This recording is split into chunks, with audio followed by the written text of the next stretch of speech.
नमस्कार साथियों, मैं पल्लवी तिवारी आप सभी का आपके अपने हिंदी वाली चैनल पे स्वागत करती हूँ। आशा करती हूँ कि आप सभी स्वस्थ एवं मस्त होंगे। तो चलिए शुरू करते हैं आज का डिक्टेशन। एक और विमान हादसा।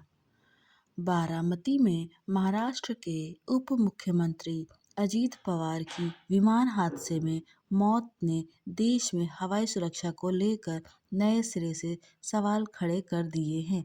अपने देश में रह रहकर विमान हादसे होते रहे हैं।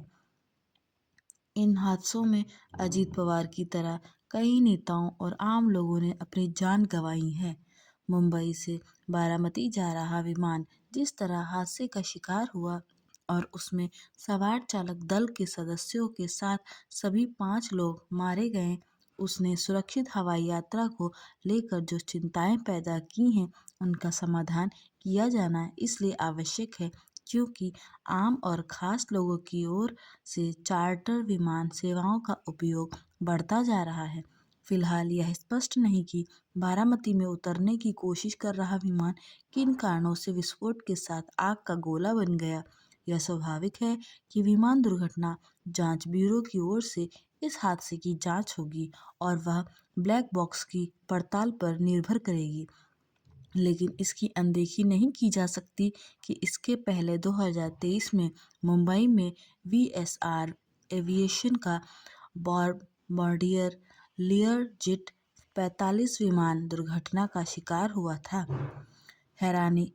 यह हैरानी की बात है कि अभी इस दुर्घटना की प्रारंभिक जांच रिपोर्ट ही सामने आ सकी है।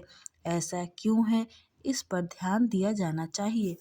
चूंकि अजीत पवार महाराष्ट्र के प्रभावशाली नेता थे और उन्होंने अपने चाचा शरद पवार से अलग होकर अपना अलग दल बनाया था और वही उसकी कर्ता धर्ता थे, इसलिए यह प्रश्न सतह पर आना स्वाभाविक है कि उनके न रहने पर उनका दल एनसीपी अस्तित्व में बना रहेगा या नहीं और उसकी कमान कौन संभालेगा। एक के बाद एक सरकारों में उप मुख्यमंत्री रहे अजीत पवार विवादों में भी रहे, लेकिन वे राजनीतिक रूप से सदैव प्रभावी बने रहे। उन्होंने चाचा शरद पवार को चुनौती भी दी और उन पर भारी भी पड़े।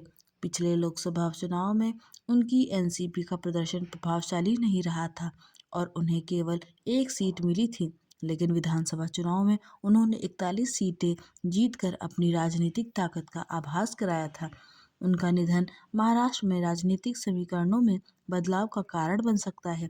हालांकि संख्या बल के हिसाब से महाराष्ट्र सरकार में एनसीपी की अहमियत तीसरे नंबर की थी, लेकिन उसका महत्व इसलिए था कि वह भाजपा के नेतृत्व वाली सरकार में एकनाथ शिंदे की शिवसेना के दबदबे को कम करने में सहायक थी।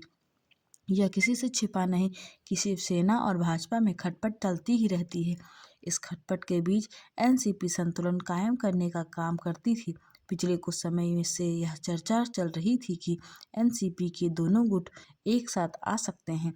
देखना है कि अब ऐसा होता है या नहीं होता है, तो किस रूप में। आशा करती हूँ कि आपको ये वीडियो पसंद आई होगी। ऐसी ही वीडियो सुनने व देखने के लिए हमारे चैनल को लाइक, शेयर एंड सब्सक्राइब जरूर करें। धन्यवाद।